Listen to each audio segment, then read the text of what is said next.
1974. America is hit by the most destructive tornado outbreak in recorded history.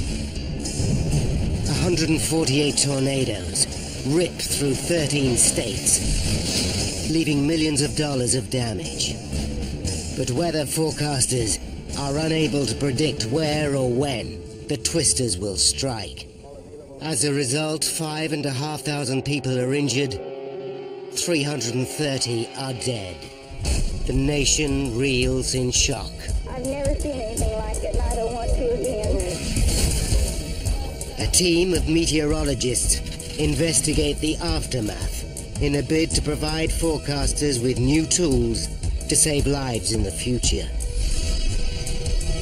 Disasters don't just happen. They're a chain of critical events. Unravel the clues and count down those final seconds from disaster.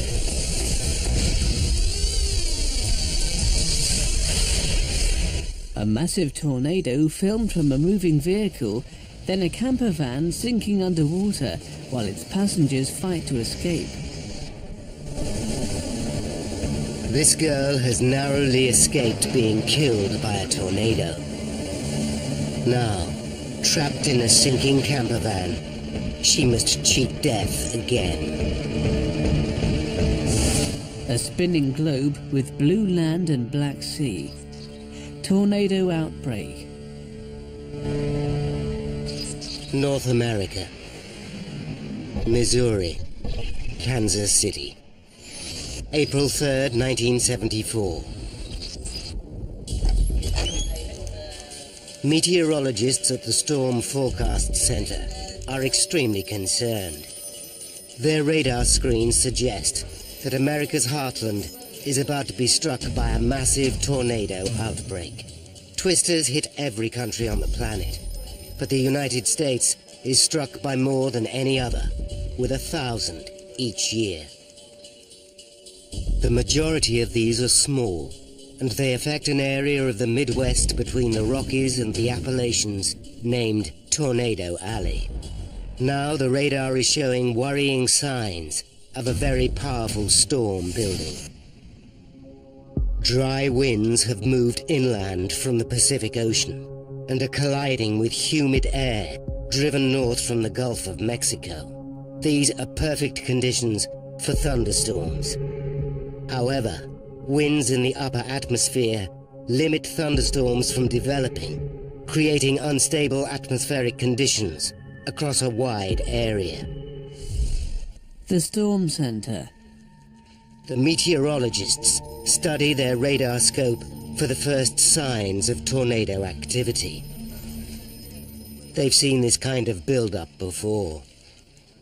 A newsreel. On Palm Sunday 1965, 48 tornadoes left a trail of destruction 760 kilometers long in a single night. The violent storms lasted 12 hours, devastating towns across Illinois, Michigan, and Indiana. Here the death toll was the greatest. Entire families wiped out. In total, 1,500 people were injured. 271 died. The Palm Sunday tragedy exposed the Weather Service's inability to precisely predict where the tornadoes would strike. Their crude radar revealed where the storms would develop, but there was insufficient data to know which storms would be destructive and which would dissipate without harm. Nearly 10 years after the Palm Sunday outbreak, tornado prediction has barely improved. A virtual map. One of thousands of cities in the Midwest is Xenia, Ohio. 12:45 p.m. At Xenia High School, 17-year-old Julie Smith is eating lunch with her friends. They discuss rehearsals for the school play, unaware that bad weather is heading their way. Julie's lived in Xenia since she was 7 years old. It was great. There was one movie theater in town. That's where we all went on dates. There was one drive-in theater, you know, that the high school had dances. It was straight out of a postcard. I mean, it really was. Lightning rips across the sky. 24 kilometers from Xenia in Dayton, Ohio, 37-year-old Lucille Lehman is at work as an office administrator at an electronics company. She's distracted by thoughts of her daughter Cecilia, who is recovering from a spinal operation. Cecilia passes the time at home by preparing the family meal. She always had lots of friends, you know. She was very talented. She was in theater, and I thought she was going to be my little movie star someday. Lucille Lehman. By 2 p.m., meteorologists at the Storm Forecast Center are increasingly alarmed by the developing weather. Menacing thunderstorms have appeared on radar, and they cover a massive area from central Illinois to Tennessee. Afraid of repeating the mistakes of the Palm Sunday outbreak, they issued tornado warnings to television and radio stations across the central U.S. A storm bulletin. They know these warnings often go ignored, but without specific information, it's the best they can do. The severe thunderstorm warning has been changed to a tornado warning. 3:20 p.m. Lucille Lehman drives from work to her home in the center of Xenia to care for her kids after school. As she flicks through the channels on her radio, Lucille catches a warning that tornadoes are expected in the area. The weather service, I understand you've got the tornado sighted there. She hurries home as quickly as possible. Good gracious sakes alive. By 3:30 p.m., the bad weather is deteriorating. More than 20 twisters have been spotted moving across Tornado Alley, but so far, none of them have struck a city. Then, a massive twister appears on the outskirts of Xenia. Despite the warnings, thousands of people in the city are unaware of the impending disaster. A man sitting in a parked car spots the tornado. A volunteer spotter sees it and immediately radios it in to the weather service. Yeah, we just had a tornado touchdown outside of town on Interstate 55. You copy that? At the Storm Forecast Center, this is the call they dread.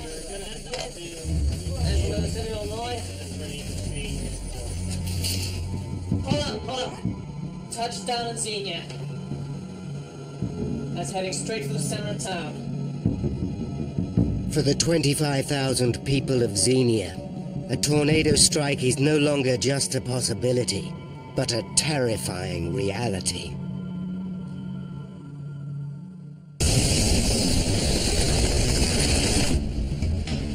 April 3rd, 1974. 3:32 p.m. In Xenia, Ohio, a tornado has just touched down and heads straight for the center of the city. At the high school, 2,000 kids have finished lessons for the day. But Julie Smith and 11 other teenagers in the drama group rehearsed the school play in the auditorium. A convertible. At the same time, Julie's father, Albert, is driving to pick up his daughter after rehearsal. He's unaware a tornado is heading straight for the center of the city. One of the girls at the high school leans over a drinking fountain while her friends rehearse on stage. At the high school, Julie's friend Ruth suddenly runs into the auditorium. Guess what? There's a tornado! Excited to see the twister, the teenagers run to the corridor. In my mind, I pictured the Wizard of Oz, you know. Oh, this little itty-bitty thing that we could go look at. But as the tornado approaches the school, they realize just how massive it really is. I remember thinking I was surprised there was no funnel. You know, no little itty-bitty thing. Julie Smith-Findell, Xenia tornado survivor. The children are frozen with fear. I think we were all shocked at what we saw. This huge thing that we couldn't even see the ends of it, coming right at us. As the children run away from the window, the tornado hits the school, ripping the roof off the building.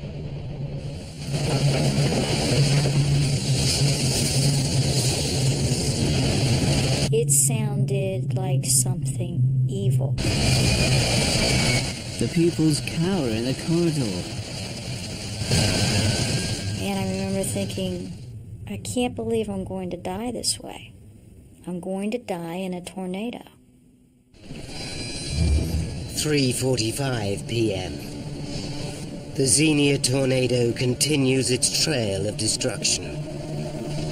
The home of Lucille Lehman and her 4 children now lies directly in its path.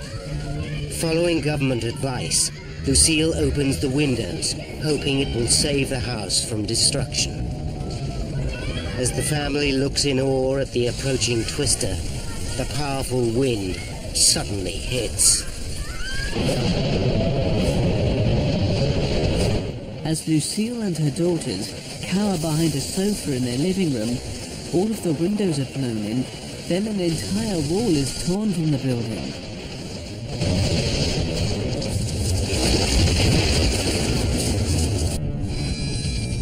"4 p.m.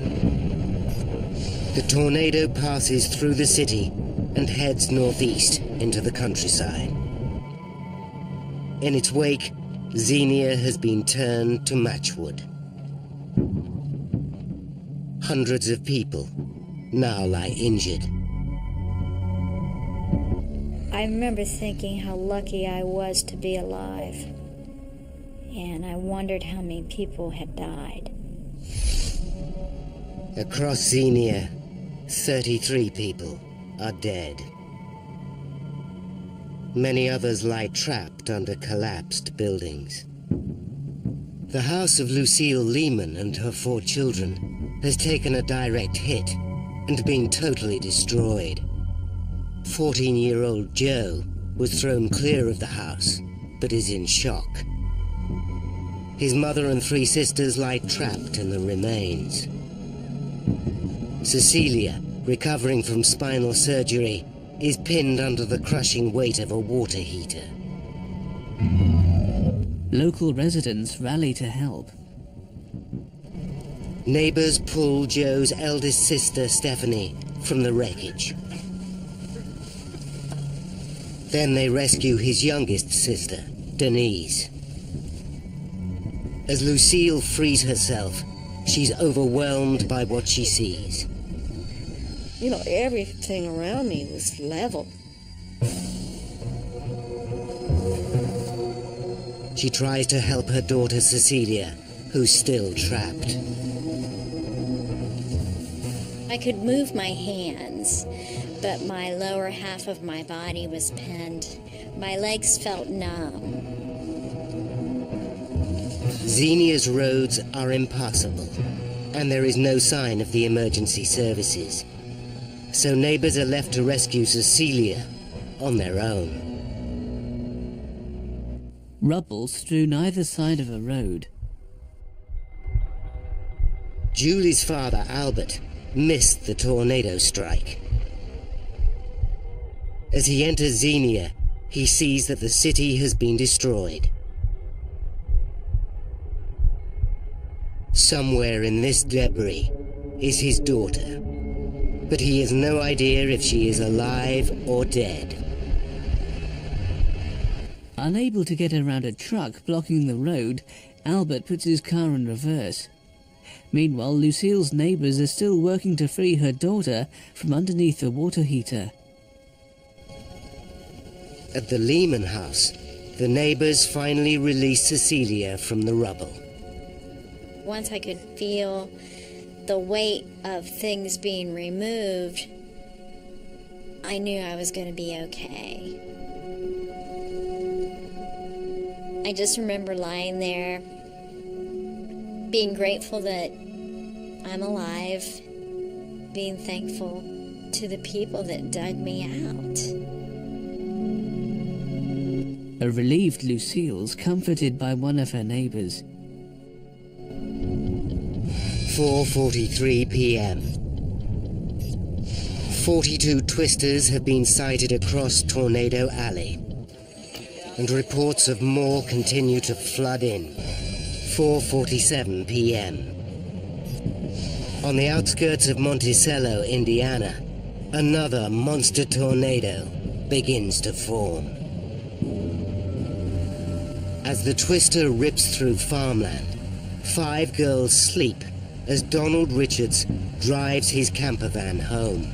The group have spent a week touring historical sites and are exhausted. Karen Stott remembers the trip well. We had gone to soak up church history, and that was the last day of our trip. We'd been there a couple of days, and it was time to come home. 5:05 p.m. The enormous tornado cuts its way through the Indiana countryside, building in power. Inside the camper van, Donald Richards and the 5 girls have no idea that the twister is just behind them.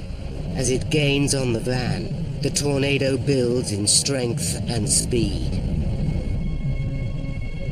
As they begin to cross the Tippecanoe River, the twister finally catches them. It picks up the van and tosses it over 15 meters into the river below. When it hits the water, the vehicle starts sinking fast. Karen tries to force open a window. When the bus went down, I saw 2 people, my teacher and my friend. I never saw anybody else. I don't know where they were. Karen's friends are seriously injured. They were unable to get away. They were not able to fight for themselves. As the van sinks deeper into the river, Karen manages to escape. Struggling against the ferocious winds, she somehow summons the strength to swim to shore. I had to fight very hard to survive, and my drive to survive was extremely strong. And I just began swimming as hard as I could. I truly saw my life go right before my eyes, but I somehow, by the grace of God, did not die. So. Karen Stott's Myatt, Monticello tornado survivor.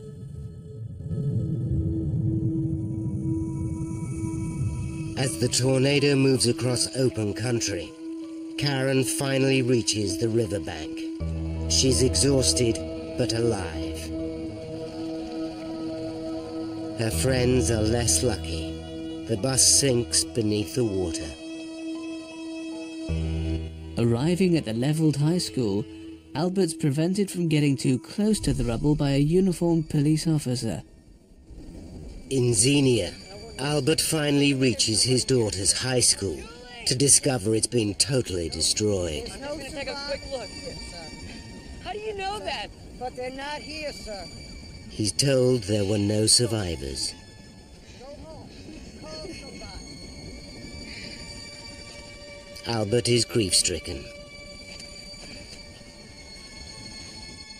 he drives aimlessly through the devastated city. Julie! Albert sobbing at the wheel. He finds it hard to believe that his daughter is dead.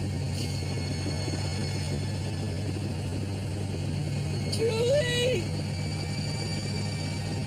An overturned car lies underneath a contorted house.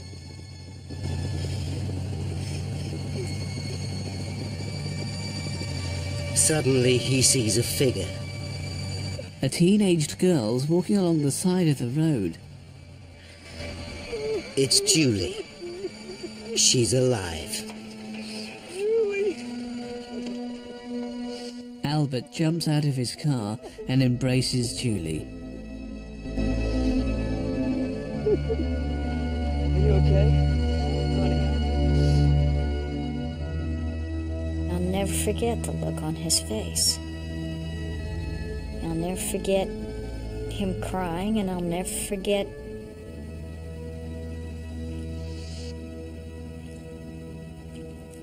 him giving me that hug.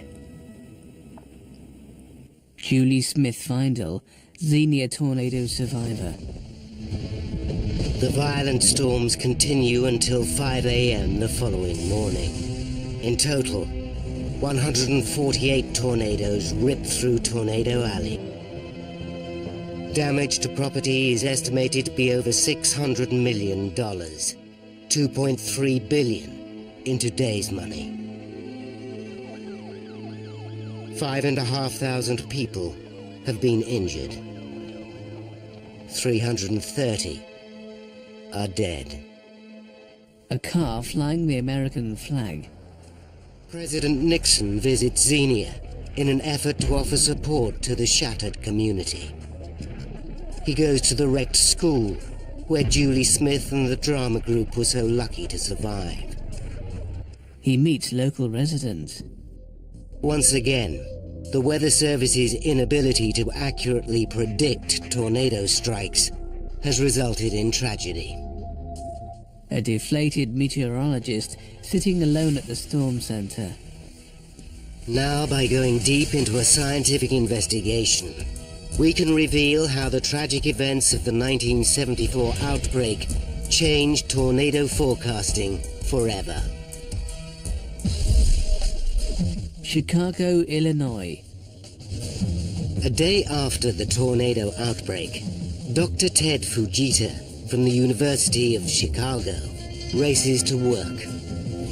The storm that caused so much suffering could provide him with a unique opportunity. Fujita is convinced that an investigation into the outbreak could save lives in the future.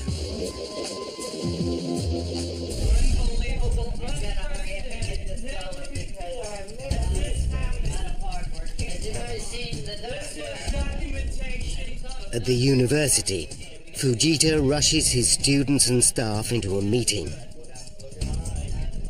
He tells the team his radical plan.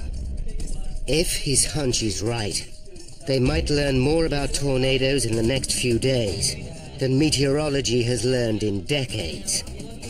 In the group is Fujita's protege, Greg Forbes. Even at that time, Dr. Fujita had the reputation of being Mr. Tornado. If there was any one person that you looked to for studying tornadoes, Dr. Fujita was it. Shoot as much as you can from in the amount of daylight that we have. Fujita explains his plan to the team. By flying over the paths of the tornadoes, he hopes to photograph patterns of debris left on the ground and build up a complete picture of the twister's strength and behavior. By matching this data to radar images taken during the outbreak, Fujita hopes to discover clues that will help meteorologists predict where and when tornadoes will strike in the future. His earlier research has taught him that in Tornado Alley, twisters are normally caused when humid winds from the Gulf of Mexico move north and collide with colder, drier winds from the west. As the warm wind rises, it converges with these colder winds, causing horizontal rotation. Heat from the ground, produced by the sun, makes the warm air rise even further. Finally, it pushes itself up through the colder layer, creating a funnel that spins upward as a tornado. These violent funnels can cause devastating damage, striking any American state. But they predominantly hit Tornado Alley in the spring and summer. In 1974, meteorologists monitored Tornado Alley with radar. The images generated by this radar helped them recognize early signs of storms which are likely to generate twisters. But the scans are too crude to reliably predict the exact locations where the most dangerous tornadoes will form. Gathering data in real time on the ground is also difficult. Tornadoes are unpredictable, appearing and disappearing in minutes. Even if it was possible to get monitoring equipment into them, it would almost certainly be destroyed. Tornadoes were the big mystery phenomenon. Nobody flies an airplane into a tornado and lives to report their measurements, so a lot of unknown. Dr. Greg Forbes. If Fujita's plan works, they could help hundreds of people survive tornadoes in the future. But with a cleanup operation already underway, Fujita and his team must work fast. The question is, where do they start? We gathered up newspapers, we called National Weather Service offices and got reports. We put little dots on the map so we didn't have to just go randomly looking at every square mile of the whole state of Illinois and Indiana and Ohio and so forth. The following morning, the team divides into groups. Greg and a colleague rush to their hired plane. A single-engine plane taxis along a runway. We felt like detectives. We really called ourselves tornado detectives. We had to go and follow the little clues that got left behind by the tornado. You couldn't directly study the crime in progress. You had to look at the clues that were left after the fact.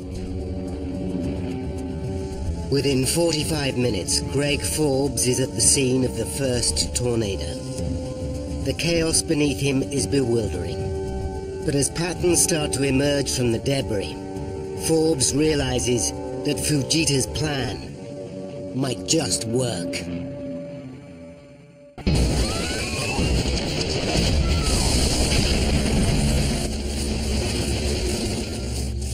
America's heartland has been devastated by the worst tornado outbreak in recorded history. 5,500 people are injured. 330 are dead. Survivors caught on film.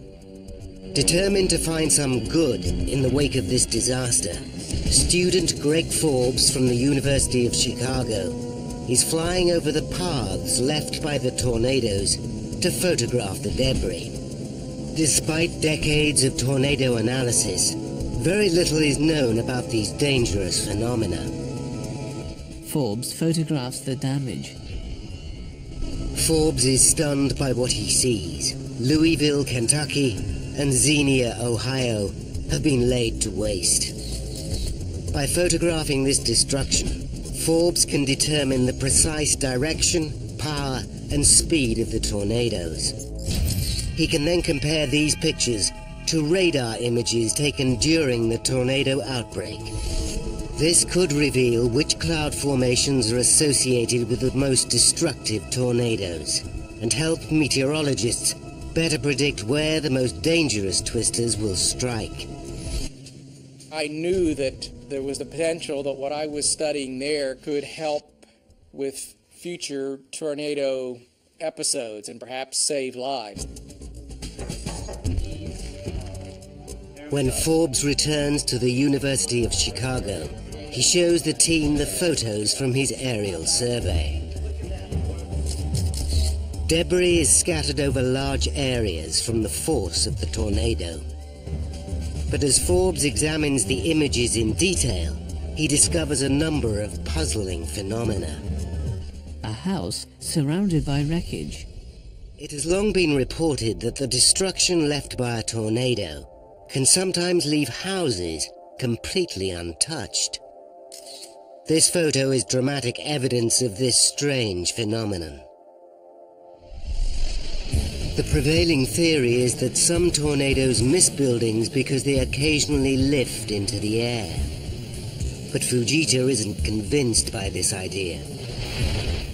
He asks the team to study the photographs in greater detail and search for further explanation.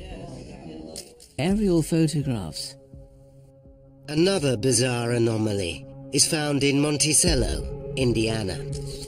The Monticello tornado behaved normally for the first 21 kilometers. But then it did something extremely unusual. Just when it should have died out, it gained a new lease of life and traveled for a total of 195 kilometers, killing 19 people, including Karen Stott's friends who drowned in the Tippecanoe River. The stricken camper van. The aerial photographs present Forbes and Fujita with other questions they can't answer. Since the 1950s, the government has advised the public to open windows before tornadoes strike. The belief is that opening windows balances the pressure inside and outside the structure and stops it from exploding. Watch this demonstration. Low pressure in the vortex causes walls and roofs to explode outwards. This occurs because of higher pressure inside. But nowhere in the aerial photographs can Forbes and Fujita see evidence of debris exploding in all directions, as the government suggests. While the team search for answers, Forbes and Fujita move on to the next stage of the investigation, a ground survey. A twin-engine plane on the ground. By collecting evidence on the ground, they hope to gather more precise information about the behavior and the timings of each tornado. Fujita heads to Xenia, Ohio. Forbes goes to Louisville, Kentucky. Forbes discovers a clock. One of the most important pieces of evidence are stopped clocks.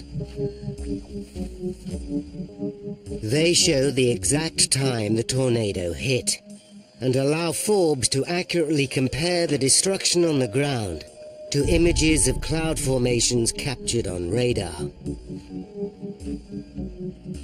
One of the primary things that we were looking for was the time that it hit, so that we could then relate that to the known times of the images that were snapped to the radars. Forbes also speaks to eyewitnesses who give detailed descriptions of how the tornado destroyed buildings.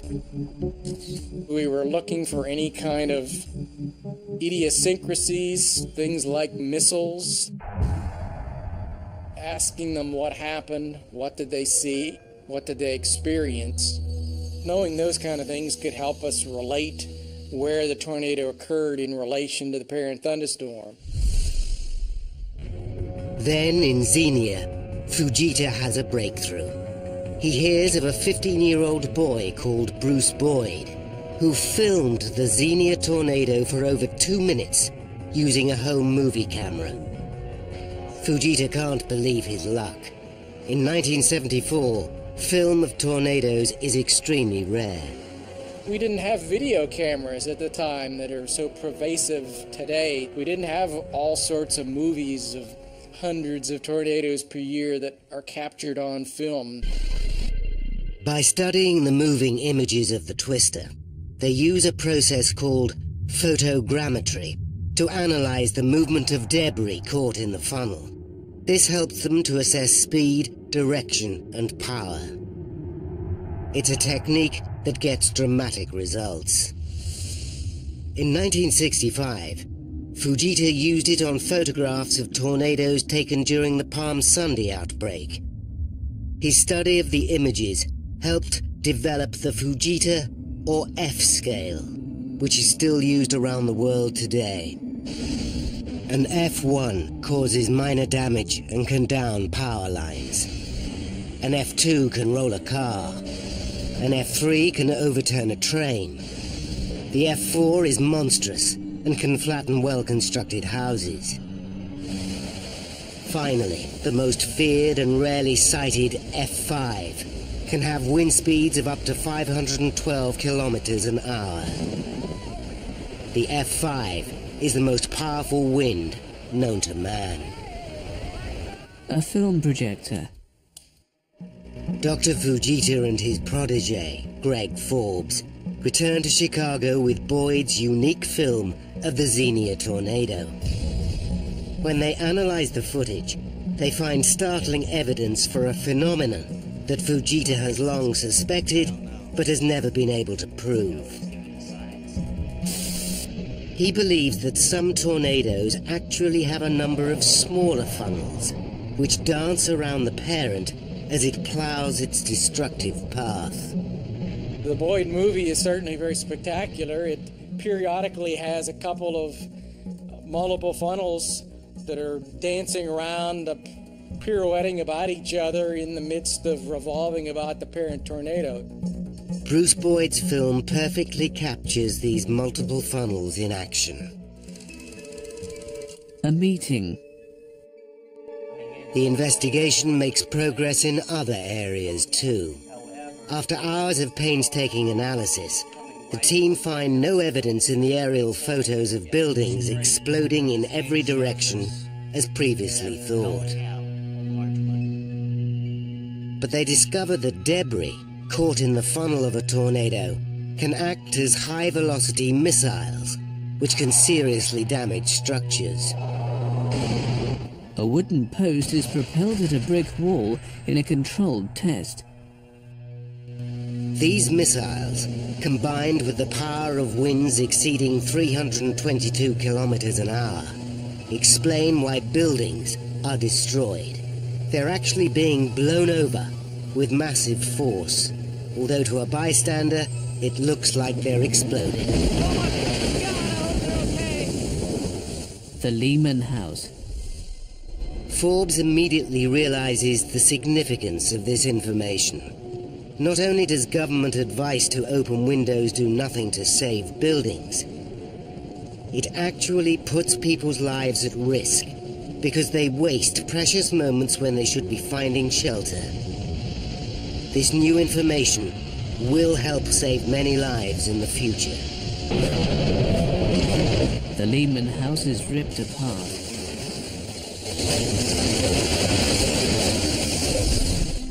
The team then get lucky. They discover a second piece of film, capturing a tornado in action. In Parker, Indiana, news cameraman Wally Hubbard was caught in a hailstorm and forced to stop his car. Spotting a tornado, he instinctively reached for his news camera. Hubbard films through his windscreen. Forbes and Fujita study debris captured in Hubbard's film. They take precise measurements of wreckage caught in the funnel using photogrammetry. Their analysis of the images confirms that wind speeds inside the Xenia tornado reached a spectacular 483 kilometers an hour. Their research finally explains why some buildings remain untouched during a strike. But critically, they discover that multiple funneled tornadoes hold another deadly secret. The addition of the smaller funnels can make some tornadoes even more dangerous because they add another destructive layer of wind. By revolving about the parent tornado and having its own circulation, that would add yet another layer of additional wind speeds. a virtual representation of the tornado and its smaller funnels. This is an important leap in understanding twisters, but it isn't the breakthrough that will help scientists better predict tornadoes in the future. They decide that to find the forecasting tools they need, they will have to go back to the radar images recorded during the outbreak. As Forbes searches these images for clues, his attention is drawn to cloud patterns called hook echoes. They're given this name because of their distinctive hook shape. Weather radar was first introduced across the US in the 1940s. Since then, these hook-shaped cloud formations have often been observed during a tornado outbreak. However, the hooks vary, and meteorologists are unable to pinpoint which hooks create the most dangerous tornadoes. A radar screen. As Forbes looks through the radar images, he hopes he has enough information to make the breakthrough he's searching for. We went and printed every image from those radar microfilms and then categorized what was the shape of the parent echo. Was it a well-defined hook echo with a little curly Q at the end? Or was it some more kidney bean shape? Or was it something else? Sure enough, Forbes sees a connection. Each of the 6 F5 tornadoes formed during the outbreak was created from a hook echo, which lasted between 5 and 7 hours. This is what Forbes and Fujita have been searching for. By looking for long-lasting hook echoes during an outbreak, meteorologists will now be able to predict with accuracy where and when the most lethal tornadoes will strike. We'd never had anything like this before. Dr. Greg Forbes.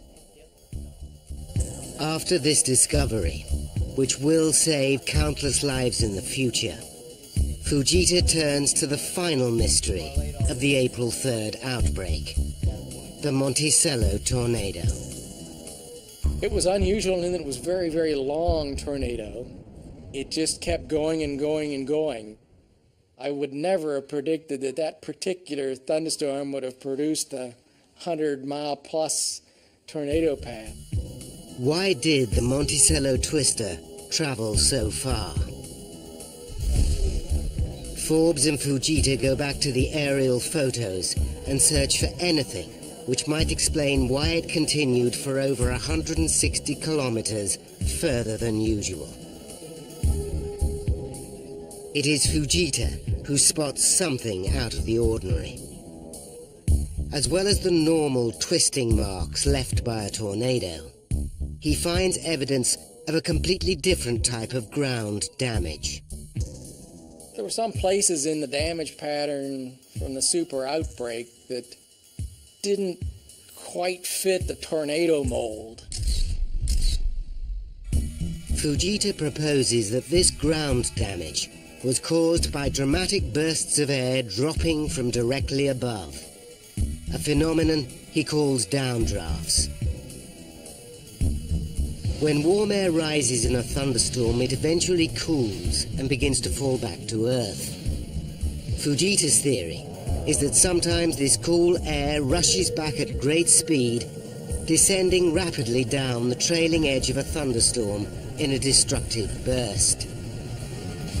He believes that if a downdraft had combined with a tornado in Monticello, the tornado could have been given an injection of energy that allowed it to travel further than usual. The photographic evidence of a downdraft in Monticello is tantalizing, but it isn't enough to prove that they exist. Aerial photographs.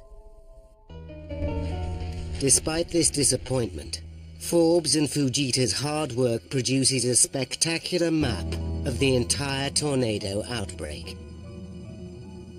Each black mark represents the path of a tornado in miles. They reveal that the total distance covered by all the twisters is 4,000 kilometers. Fujita and his team. Fujita's investigation into what becomes known as the Super Outbreak is a scientific milestone. It is the most comprehensive study of tornadoes ever undertaken and amasses a wealth of new data. It debunks the dangerous myth that opening windows stops houses from exploding, and proves there's no scientific evidence that tornadoes skip. It reveals that tornadoes sometimes form unpredictable multiple funnels. And most importantly of all, the investigation also proves that the longest lasting hook echoes create the most dangerous twisters. This becomes a vital tool in the prediction of the most lethal tornadoes, and gives meteorologists a much better chance of warning the public in the future. On several levels, the super outbreak went a long way toward eventually reducing casualties from tornadoes. Dr. Fujita publishes a report on his findings. It receives great acclaim from the scientific community. But Fujita was never able to prove his radical downdraft theory, or explain why the Monticello twister traveled for over 190 kilometers. Then, 1 year after the super outbreak, he receives an unexpected phone call. A plane carrying 124 people has inexplicably crashed. The National Transportation Safety Board want to know if freak weather conditions could have been responsible. Although Fujita has no way of knowing it, this seemingly unconnected tragedy will lead him to solve the downdraft mystery once and for all.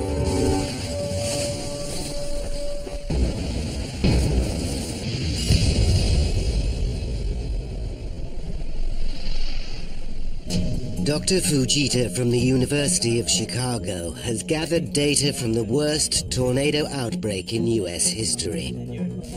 However, Fujita was unable to solve one puzzle. Why the tornado that hit Monticello traveled for 195 kilometers, over 160 further than usual. 1975. A year after the super outbreak, Fujita is called to New York to help investigate the crash of Eastern Airlines Flight 66.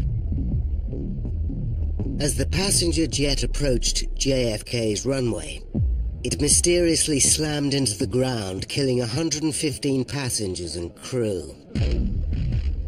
Could the crash have been the result of freak weather conditions? A tape recorder.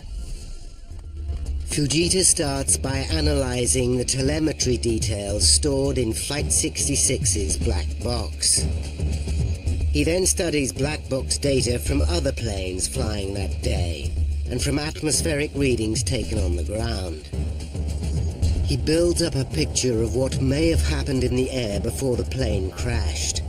Fujita is surprised by what he finds. A series of small downdrafts, which he calls microbursts, interfered with a number of planes that day as they landed at JFK.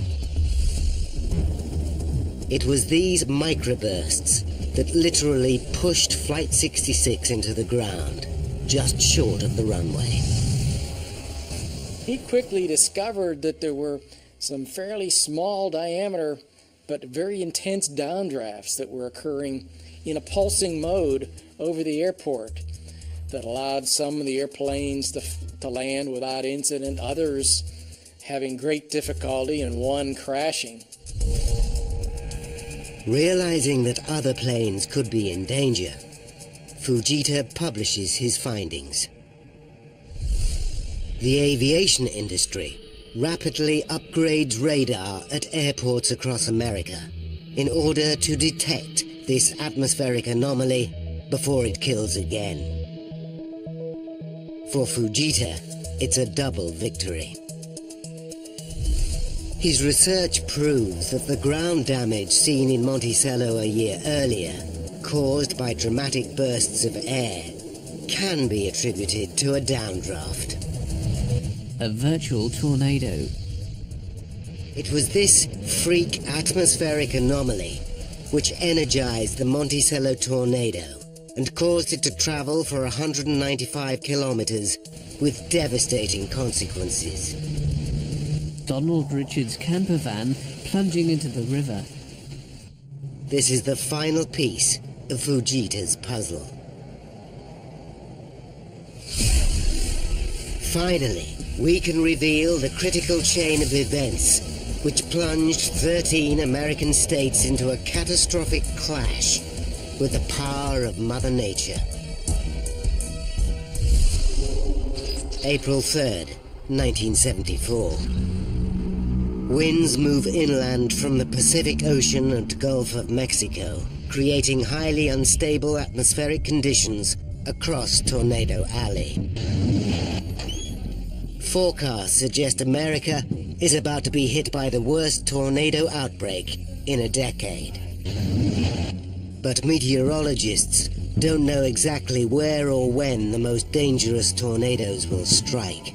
They send out blanket warnings, but they're too general and too late.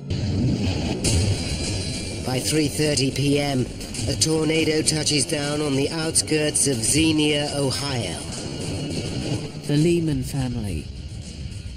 Many people are taken by surprise. They waste valuable time opening windows to prevent their houses from exploding. Xenia is obliterated by high-velocity missiles and winds. Incredibly, some buildings survive the tornado's multiple funnels. At 4:47 p.m., a tornado touches down on the edge of Monticello, Indiana. The population is caught unaware.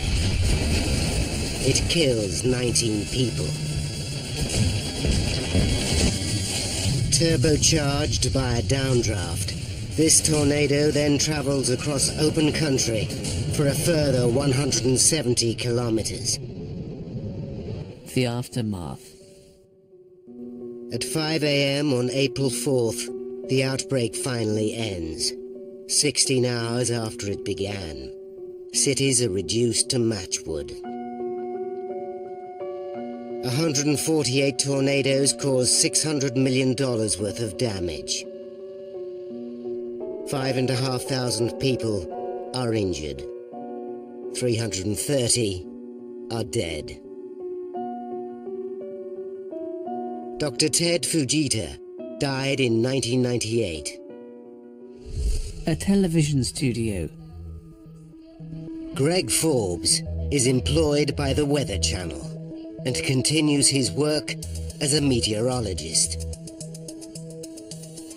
His ability to predict the weather today is greatly enhanced by modern technology.